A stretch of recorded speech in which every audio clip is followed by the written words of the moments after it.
संभाजीनगर महानगर पालिका क्षेत्र के आवारा कुत्तों के जन्म नियंत्रण केंद्रों का निरीक्षण किया गया। अंबादास दानवे के नेतृत्व में जनप्रतिनिधि मंडल ने महापौर समीर राजूरकर से मुलाकात कर केंद्रों की कार्य प्रणाली की समीक्षा की। ऑपरेशन थिएटर, कुत्तों के आश्रय स्थल, स्वच्छता, टीकाकरण व नसबंदी की नियमित एंट्री तथा पकड़े गए और छोड़े गए कुत्तों का विस्तृत रिकॉर्ड रखना अनिवार्य बताया गया। केंद्रों में सीसीटीवी लगाकर कम से कम 30 दिनों की रिकॉर्डिंग सुरक्षित रखने और आवश्यकता पड़ने पर नागरिकों को उपलब्ध कराने के निर्देश दिए गए। कुछ स्थानों पर नियमों के उल्लंघन की जानकारी मिलने पर संबंधित अधिकारियों को तुरंत सुधारात्मक कार्रवाई के आदेश दिए गए। महापालिकेचे किंवा ते अधिकारी ते कुत्र्यांना लस देणे किंवा नसबंदी हे न करता डायरेक्ट ठार मारत आहेत, अशी व्हिडिओ काही व्हायरल तक्रार आलेली आहे, व्हिडिओ आलेली आहेत। महाराष्ट्रातल्या प्राणी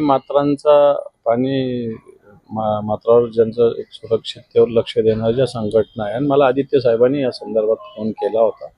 मी महापालिकेच्या आयुक्तांशी बोललो की विशेषतः शहरामध्ये समजा कुत्रे असतील, भटके कुत्रे असतील, असं त्यांचं निर्बीजीकरण केलं पाहिजे अशा पद्धतीनं आहे। एखादा पिसाळलेला कुत्रा, त्याला रोग झाला असेल तर त्याला एका हिशोबाने त्याचं इंजेक्शन देऊन त्याला वेगळ्या पद्धतीनं पण त्याला थांबवता येतं। परंतु महापालिकेत फक्त लूट करण्यासाठी काही तर बाहेरून कुत्रे आणलेले नाही तर दाखवले जात आहेत। शहरातले कुत्रे तसेच मोकाट सोडले जातात, परंतु जे कुत्रे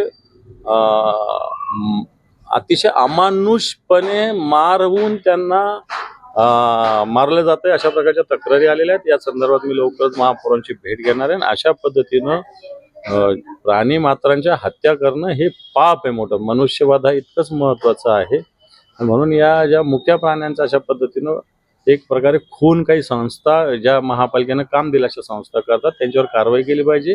त्यांचं अशा पद्धतीनं दिलेलं काम थांबवलं पाहिजे, अशा प्रकारची भूमिका आम्ही मांडणार आहोत। खरं बघितलं तर व्हिडिओ बघितले तर खूप क्रूर व्हिडिओ आहेत, भयानक आहे। नाही, म्हणजे असं अंगावर शहारे येतात अशा पद्धतीनं ते सगळं समोर आलेलं आहे।